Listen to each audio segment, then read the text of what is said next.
you don't really realize what you mean to people and how much people have love for you until some of these days, when there's something that happens, like a new album comes out or it's your birthday, and then you realize like what you mean to people, because they don't just say happy birthday.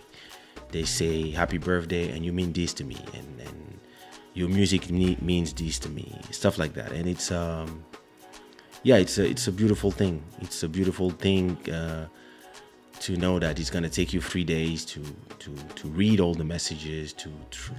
In the beginning, you're trying to answer something different to everybody.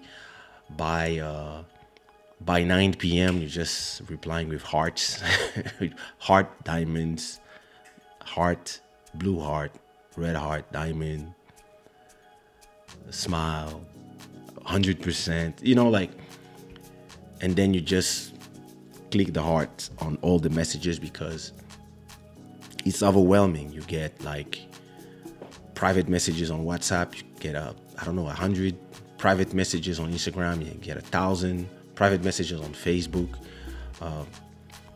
and it just doesn't stop. And it's beautiful. It's beautiful to mean so much to people, and to receive so much love from people. It's not something that it's not like it's something that I'm not used to. But one of the thing about fame and growing up and growing old in the public eye is that you always have in a part of your head, somewhere in the back, a voice that says, maybe one day they will forget you. Maybe one day they will not love you anymore. Or maybe one day, yeah, they just move on from you.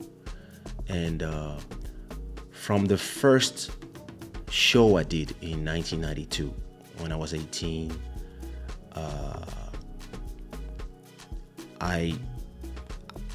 I've never been somebody that's obsessed with fame or by the idea that people need to validate me for me to feel happy, because the only two people that I ever needed validation from were my mother and my father.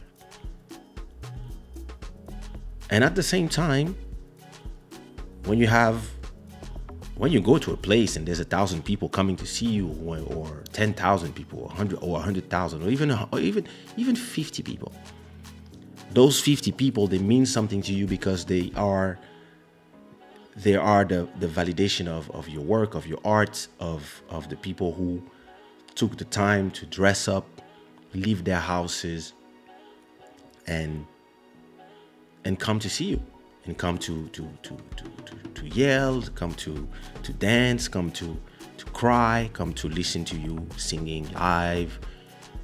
And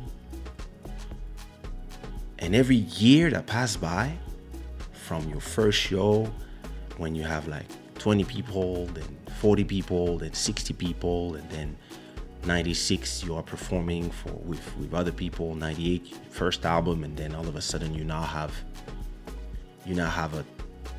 your own shows with 300 people, 400 people, 500 people coming to see you, clubs paying you to come perform. And then the only thing you have in your head is, okay, so, and everybody's telling you, hey, enjoy, because this is not long. This is like in 6 months, everybody's done with you, or you might do one song and then it's over. You might be a one-hit wonder, and every show that you do, you're like, is it my last show? Every person that loves you, you're like, are they gonna forget about me tomorrow? Am I meaningful for how long? The music, the art, the love that I'm giving, for how long am I receiving it back? And then time goes by, and then it seems like it will never go away. It seems like, yo, second album, third album, still performing, going around the world, more countries, more people, more languages. People love you in French, people love you in English, people love you in Portuguese, people love you in Lingala, people love you in Chinese. You go to Thailand, people are loving you. And now you feel like you're at your apogee of your career. And then fourth album, fifth album, One Love, Question My Heart, On Dit Quoi, Fiona, Deeper. And then you're like, oh my God, like it's never been so amazing. Like people never loved me that much. And then again, you have this small voice that tells you, until when?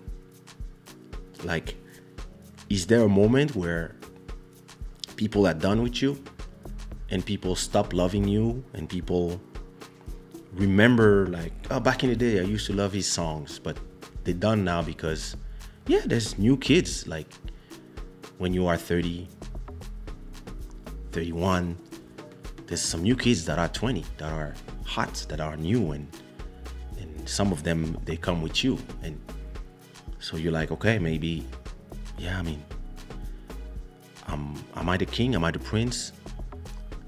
Is it time to give my space now? Are they coming to get my space, or are they just going further, passing me, and I'm just gonna be? And is it time to accept that you will be forgotten, and that maybe when you are 35 and it's your birthday, yeah, your mom will send you a message, your dad will send you a message, your brothers and sisters will send you messages, your cousins and your good friends will send you messages, and then you become a normal person, and it's okay. But you have this voice in your head that tells you, is this next year? Is this now? And then more year go by, and you know, vlogging, you're here, you're doing your thing, and then you release Diamonds, and then again you start touring all around more countries, and then you get to 40, and now the people in the club, they're 20. So you're like, yo, there's 20 years apart. Like there's a whole life between me and the people who are in the club. And the shows start becoming rare, and you know it's normal, because yeah, it is life. And you are still doing your different businesses. You now live in a different country. You move to Portugal, so maybe in this country you're just gonna be a stranger. And yeah, maybe in your next birthday, nobody will be there. And it is not that it's what you are doing this for, but in a way, receiving so much love every year, and every song, and in everything you construct,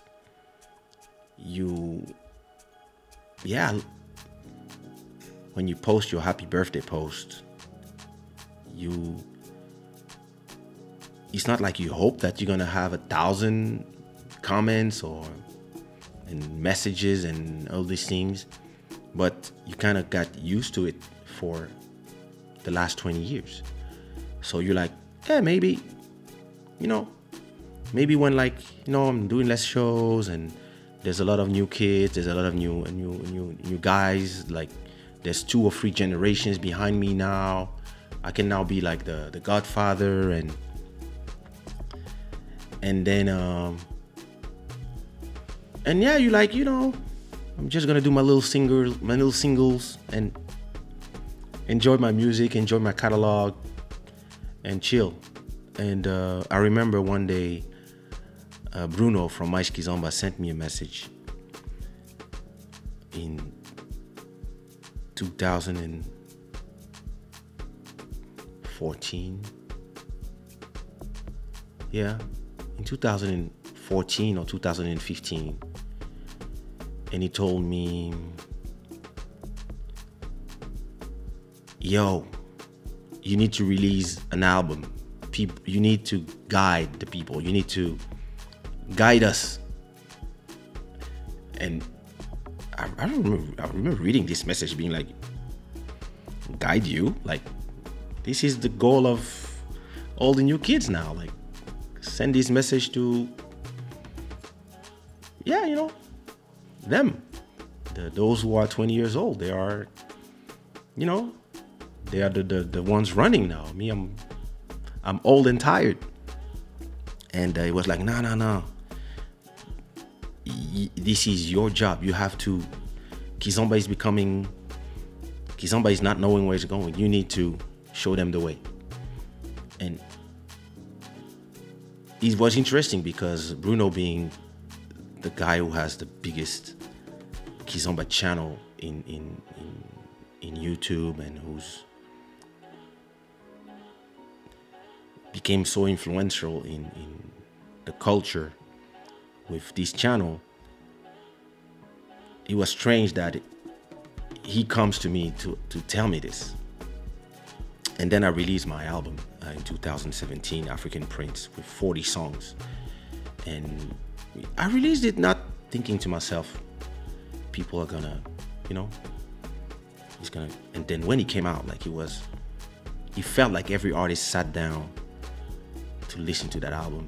He felt that everybody was like, oh, like, the king is back. But when you don't see yourself as the king, it is always strange for you, because every time it's like, are they gonna be there? Are they gonna show up? You know, every episode of Club Shada, when I turn on the go live, and you know, for maybe 1 minute, it shows 0 people watching. And I always ask myself, are they gonna show up? Not because I don't trust in my process, not because I don't trust in myself. It's just that sometimes, or every time, it's just maybe humility. I'm just like, hey, am I still worthy? Are they gonna show up? Like, am I gonna just do my live by myself or with 2 or 3 people, and then maybe tonight nobody's, or maybe maybe everybody's busy, maybe, who knows? And maybe they will come, they will be there in tomorrow, they will watch the replay or whatever, and then you guys show up. And I'm like, oh wow, they're here. Like, oh my God, they're here. Like, after like so many episodes of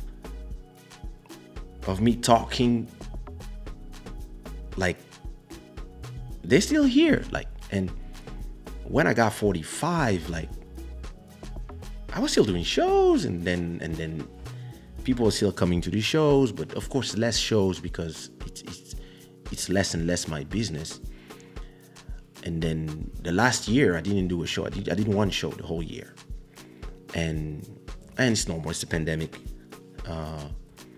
I'll still have people asking me to perform here and there, but I raise my price, multiply my prices by 3, because I believe that I'm at this point where I prefer doing 5 to 6 shows in a year, and be busy working on other things and doing things like I'm doing now.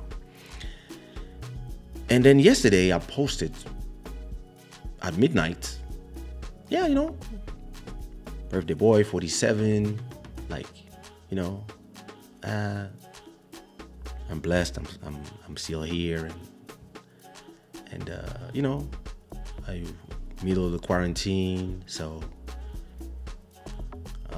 my wife made some pancakes, and then she bought some chocolate sauce, and she made a cake how she could with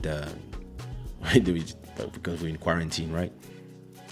And she made a little cake, and she brought this at midnight. And to me, I was like, hey, you know, Me, my family, we safe. That's all we need. I'm hesitating in traveling to Africa or not, depending on the situation. I might move the travel again in to April or end of March. But then to me, I guess again, like, it's not that I'm waiting for all the comments and all the birthday messages, but again, like, are they gonna show up, or like, hey, how many people this year? Like, maybe because now it's you're an old singer now, and you've been famous for too long. Maybe nobody will show up. Maybe just the loyal fans, the Shada gang will come, and next live they will say happy birthday, and then I woke up to thousands of messages, thousands of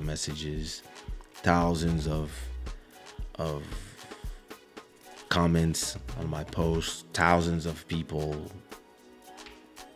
posting me in their stories, thousands of people explaining to me what, in private messages, what my music mean to them until today, what I mean to them with my positivity, with my energy, what I meant to them through the years. I had a girl send me a message yesterday telling me happy birthday, and just to let you know that my name is Kaysha, because I don't know if you remember my mother, but my mother, she was a dancer, and she told me that you inspired her so much that, yeah, that's why she gave me that name. And yeah, I just wanted to know if you know my mom, or if you remember her. Sent me a photo, and I was like, yeah, I remembered this name, and I remember a person telling me that, yeah, she would call her daughter Kaysha, but that was like 20 years ago, and even maybe more, and she was like, yeah, I'm 20 something, and I was like, wow. And at a point, this is more than celebrity, when a few days ago I celebrated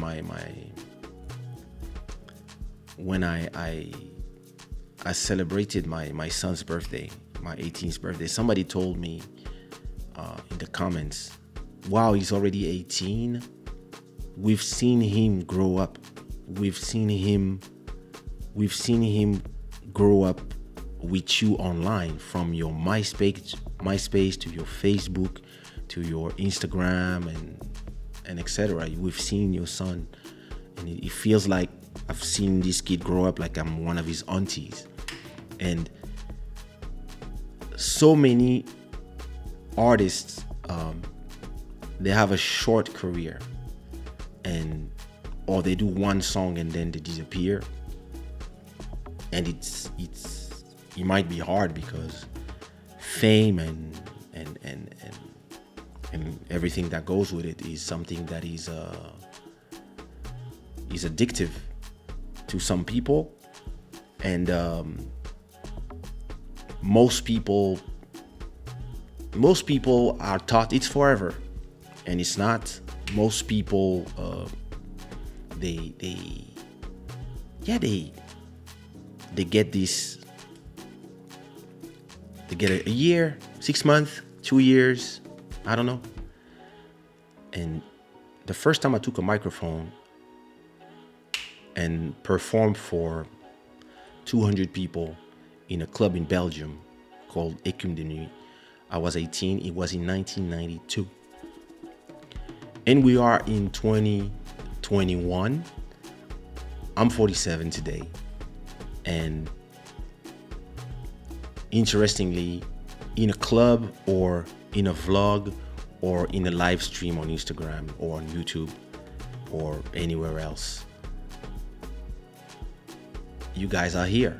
And the amount of messages that I receive is overwhelming. It's overwhelming because it's in a way I'm always surprised that everybody's here.